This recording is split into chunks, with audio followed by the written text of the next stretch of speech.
Esprit Saint, éclaire-nous, guide-nous, fortifie-nous, console-nous. Dis-nous ce que nous devons faire, commande-nous de le faire. Donne-nous ta paix, fais-nous connaître ta volonté. Dans l'évangile de Saint Jean, au chapitre 17, les versets 20 à 26.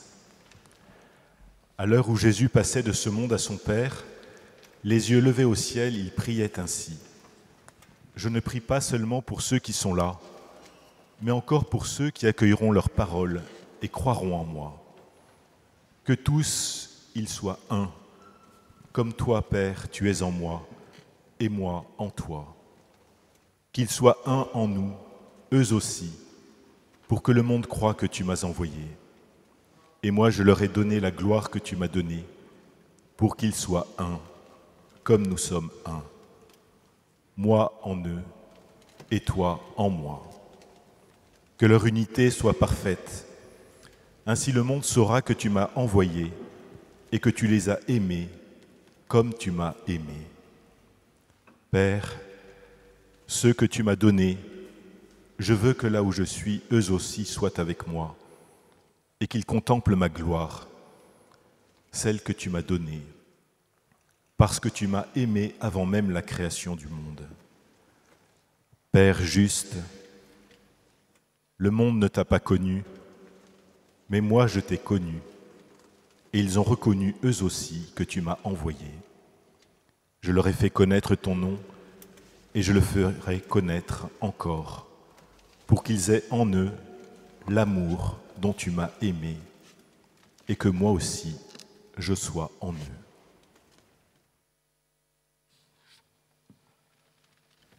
Chers frères et sœurs, après son ascension au ciel, le Seigneur avait demandé à ses apôtres d'attendre à Jérusalem la force de l'Esprit Saint pour être ses témoins. Et pendant 9 jours, ils ont prié avec la Vierge Marie, et le jour de la Pentecôte, ils ont reçu le don de l'Esprit Saint sous la forme de langues de feu qui se sont posées sur chacun d'eux. Et depuis, chaque année, l'Église prie entre la fête de l'Ascension et la Pentecôte pour être renouvelée dans cette vie dans l'Esprit Saint que chaque chrétien a reçu le jour de son baptême et à la confirmation. Nous sommes donc en pleine neuvaine à l'Esprit Saint, 2 jours avant la Pentecôte. Nous demandons à vivre de l'Esprit Saint, à être renouvelés dans les grâces de notre baptême et de notre confirmation. Et dans le passage que nous avons entendu, Saint Jean, étonnamment, n'utilise à aucun moment le terme d'Esprit Saint. Et pourtant, il n'est question que de lui. En effet, c'est bien l'Esprit Saint qui est désigné lorsque Jésus parle de la gloire que le Père lui a donnée et qu'à son tour, il donne aux hommes, afin qu'ils soient un, comme lui et le Père sont un. Dans la Bible, et surtout dans les évangiles, vous pouvez presque toujours remplacer le mot « gloire » par le mot « amour », et cela vous aidera à mieux comprendre qui est Dieu. Ceux que tu m'as donnés, je veux que là où je suis, eux aussi soient avec moi, et qu'ils contemplent ma gloire, c'est-à-dire qu'ils y participent eux aussi. Oui, avant de vivre sa passion et sa résurrection, Jésus a adressé à son Père cette magnifique prière en faveur de ses disciples, mais en faveur de tous ceux qui croiraient en lui aussi à travers les siècles. Je ne prie pas seulement pour ceux qui sont là, mais encore pour ceux qui accueilleront leur parole et croiront en moi. Que tous ils soient un, comme toi, Père, tu es en moi, et moi en toi. Qu'ils soient un en nous, eux aussi. Dans cette prière merveilleuse que Jésus adresse à son Père pour l'unité de ses disciples, Jésus, il y a 2000 ans, a prié pour chacun de nous. Cette prière, c'est un appel à l'Esprit Saint, qui est l'amour qui doit nous unir au Père, qui est l'amour qui doit nous unir entre nous dans l'Église, et faire de nous aussi des témoins du Christ pour que tous les hommes puissent connaître Dieu et parvenir à la vie éternelle. Voilà, c'est unité dont parle Jésus dans le texte, eh bien, nous sommes invités à la vivre par l'Esprit Saint, avec Dieu, entre nous, et avec cette force de l'Esprit Saint, pour en témoigner aussi à tous les hommes. C'est l'Esprit Saint qui a donné la force à de nombreux martyrs au cours des siècles, eh bien, de préférer mourir plutôt que de renier le Christ. Jésus nous a donné part à son Esprit Saint, à la gloire qui est la sienne en tant que Fils unique, pour que nous entrions avec lui dans cette communion d'amour qu'il vit éternellement dans la Trinité avec le Père. Et l'Esprit Saint est ce dynamisme d'amour de la vie divine. Et par notre baptême, par notre confirmation, chaque membre de l'Église est ainsi intégré dans cette relation d'amour qui unit le Père et le Fils par le Saint-Esprit. Et l'Esprit Saint nous a été donné pour que nous vivions de la vie même du Fils de Dieu. Il veut nous donner tout ce qu'il reçoit de son Père, tout ce qu'il est, toute sa divinité. Il veut nous donner la plénitude de sa vie. Et ce don, c'est la vie dans l'Esprit Saint. Dans le livre de l'Apocalypse, il y a un passage où il est dit « L'Esprit et l'Église disent « Viens ». Celui qui entend, qu'il dise aussi « Viens ». Celui qui a soif, qu'il approche. Celui qui le désire, qu'il boive l'eau de la vie, gratuitement. L'Esprit Saint, la vie de Dieu nous est proposée ici comme l'eau d'une magnifique fontaine qui coule abondamment. Mais voulons-nous y boire? C'est la question que nous devons nous poser chacun aujourd'hui. Voulons-nous expérimenter et vivre de cette vie divine que l'Esprit Saint veut nous donner en plénitude? Alors pour pouvoir mieux répondre chacun à cette question, eh bien je vous propose maintenant d'écouter ce que disait le pape François sur l'Esprit Saint lors d'une prière de l'Angélus en 2013. Il disait « Qui est l'Esprit Saint ?» Dans le credo, nous confessons avec foi « Je crois en l'Esprit Saint, qui est Seigneur et qui donne la vie ». La première vérité à laquelle nous adhérons dans le credo est que l'Esprit Saint est Seigneur. Cela signifie qu'il est vraiment Dieu, comme le sont le Père et le Fils, objet de notre part du même acte d'adoration et de glorification que celui que nous adressons au Père et au Fils.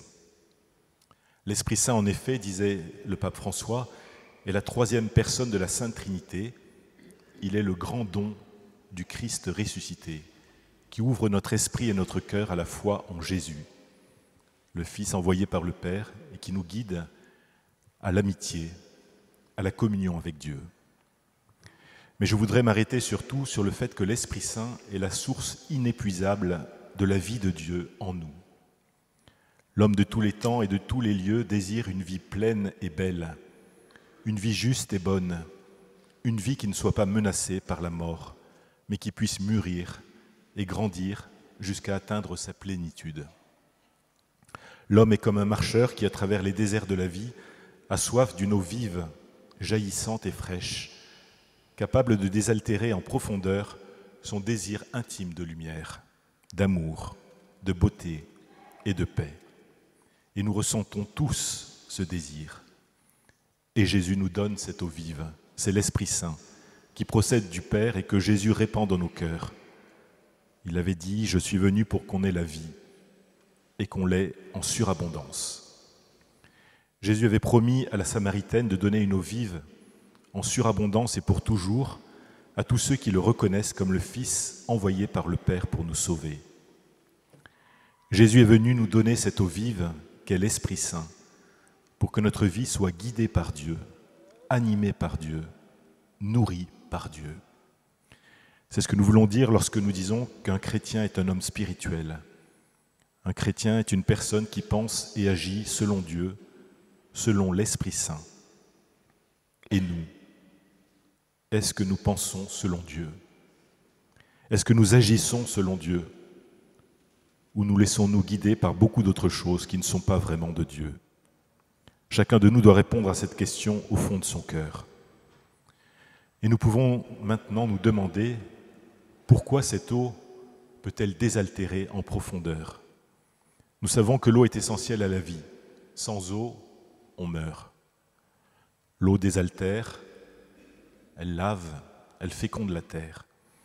Et dans la lettre aux Romains, nous trouvons cette expression « L'amour de Dieu a été répandu dans nos cœurs par le Saint-Esprit qui nous fut donné. » L'eau vive, l'Esprit Saint, don du ressuscité, qui fait sa demeure en nous, nous purifie, nous éclaire, nous renouvelle, nous transforme parce qu'elle nous rend participants de la vie même de Dieu, qui est amour. Et le pape poursuit, c'est pourquoi l'apôtre Paul affirme que la vie du chrétien est animée par l'Esprit et par les fruits de l'Esprit, qui sont amour, joie, paix, bienveillance, serviabilité, bonté, confiance dans les autres, douceur, maîtrise de soi. L'Esprit Saint nous introduit dans la vie divine, chacun comme fils et comme fille du Fils unique. Et dans un autre passage de la lettre aux Romains, saint Paul le synthétise par ces mots « Tous ceux qu'anime l'Esprit de Dieu sont fils de Dieu. Aussi bien n'avez-vous pas reçu un esprit d'esclave pour retomber dans la crainte, vous avez reçu un esprit de fils adoptif qui nous fait nous écrier « Abba, Père ».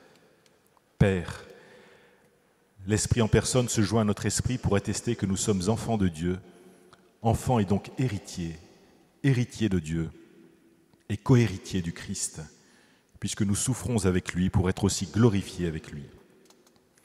Voilà le don précieux que l'Esprit Saint met dans nos cœurs, la vie même de Dieu, une vie de véritable enfant, une relation de familiarité, de liberté et de confiance dans l'amour et dans la miséricorde de Dieu, qui a aussi pour effet de nous donner un regard nouveau sur les autres, qu'ils soient proches ou lointains, que nous soyons toujours comme des frères et sœurs en Jésus, à respecter et à aimer. L'Esprit Saint nous apprend à regarder avec les yeux du Christ, à vivre notre vie comme le Christ a vécu la sienne, à comprendre la vie comme le Christ l'a comprise. Voilà pourquoi l'eau vive qu'est l'Esprit Saint désaltère notre vie, parce qu'il nous dit que nous sommes aimés de Dieu comme des enfants. Il nous dit que nous pouvons aimer Dieu comme ses enfants et qu'avec sa grâce, nous pouvons vivre en enfants de Dieu, comme Jésus. Pour cela, écoutons l'Esprit Saint. Et que nous dit l'Esprit Saint? Il dit « Dieu t'aime. Dieu t'aime vraiment. »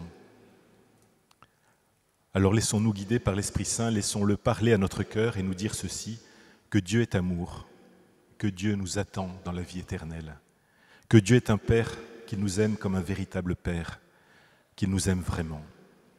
Alors écoutons l'Esprit Saint et avançons sur un chemin d'amour, de miséricorde et de pardon. Ainsi l'Esprit Saint sera le principe d'unité entre nous.